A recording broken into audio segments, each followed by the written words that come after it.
saya Anissa Irfani dari kelas 9A. Saya akan menjelaskan tentang gerakan-gerakan pada renang gaya dada. Di dalam renang gaya dada, terdapat 5 gerakan dalam renang gaya dada, yaitu yang pertama, gerakan meluncur. Posisi tubuh pada gerakan meluncur harus tepat, karena untuk meminimalisir terjadinya cedera pada tubuh. Cara melakukannya itu adalah ambil posisi berdiri di bagian pinggiran kolam, yang dimana menggunakan satu kaki yang berada di dinding kolam.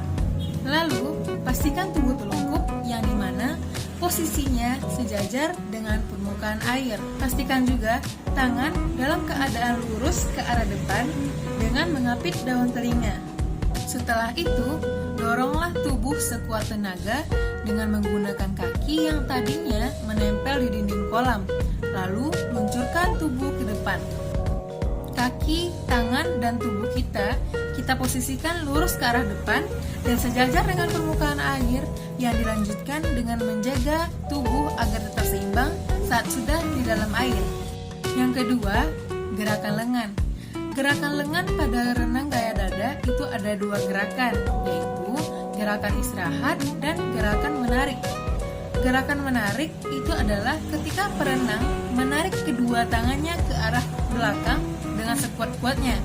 Gerakan istirahat yaitu adalah posisi lengan saat sudah lurus ke depan. Gerakan lengan dapat dilakukan dengan cara posisikan tubuh dalam kondisi telungkup di atas permukaan air dengan kedua tangan yang sejajar dengan bahu yang lurus ke depan. Tak lupa pula wajah pun berada pada permukaan air. Tariklah kedua lengan ke sisi samping bawah dan luruskan siku sambil membentuk 45 derajat. Gerakan yang benar itu adalah seperti sedang mendayung. Hadapkan telapak tangan ke samping ketika menarik kedua lengan. Hadapkan juga kedua tangan kembali ke bawah saat ingin membentuk sudut. Yang ketiga, gerakan kaki. Dorongan kaki sangat dibutuhkan dalam renang gaya dada, karena gerakan kaki bertujuan untuk meningkatkan kecepatan peluncuran saat renang. Cara melakukan gerakan kaki yaitu adalah sikap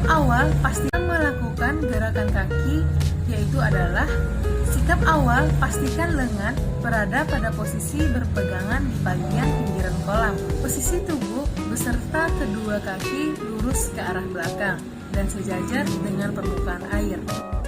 Sementara itu, untuk bagian kepala dan muka perlu menghadap ke depan. Awalnya, posisi kaki keduanya lurus ke belakang. Lalu, bengkokkan kedua kaki pada panggul dan lutut. Kedua tumit juga diposisikan berdekatan. Sementara gerakan tumit mendekati panggul, tekukkan ujung kaki secara perlahan. Kita bisa meregangkan bagian tumit serta lutut. Setelah menekuk, gerakan tendangan akhirnya dapat dimulai. Yang perlu dilakukan adalah mendorong tungkai ke belakang. Hanya kedua telapak kaki yang bertugas untuk mendorong ke belakang. Jika kaki sudah kita dorong keluar dan ke belakang, di saat yang sama luruskan bagian lutut. Lalu gerakan ini perlu dilakukan secara cepat dan kuat. Pada akhir gerakan, luruskan bagian kedua tungkai ke belakang. 4 adalah gerakan pernafasan.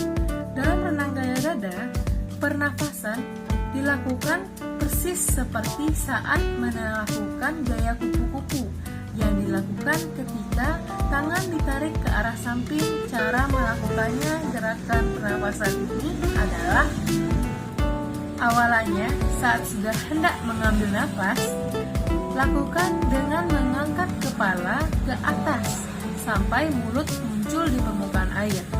Dalam waktu bersamaan, silakan kedua lengan mulai menekan ke dalam air sambil mendorong air ke dalam.